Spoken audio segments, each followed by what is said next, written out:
خبر شامل کرتے ہیں ہمارے سی1 نیوز کے نمائندہ ارشد محمود سے۔ Regional emergency officer Gujranwala division Syed Kamal Abid نے ڈویژنل آڈٹ کمیٹی کے ہمراہ سینٹرل اسٹیشن ریسکیو منڈی بہاؤالدین کا دورہ کیا۔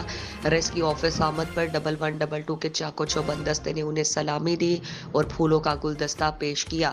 ریجنل ایمرجنسی آفیسر نے ضلع منڈی بہاؤالدین کے ریسکیو آفیسرز کی گزشتہ 6 ماہ کی کارکردگی کا جائزہ لیا۔ انہوں نے اسٹاف کا ٹرن آؤٹ، بلڈنگ اور گاڑیوں کا تفصیلی معائنہ کیا۔ اس موقع پر district emergency officer engineer Imran Khan اور دیگر افسران بھی موجود تھے۔ ریجنل ایمرجنسی آفیسر نے کارکردگی کی رپورٹس کا تفصیلی جائزہ لیا اور اطمینان کا اظہار کیا۔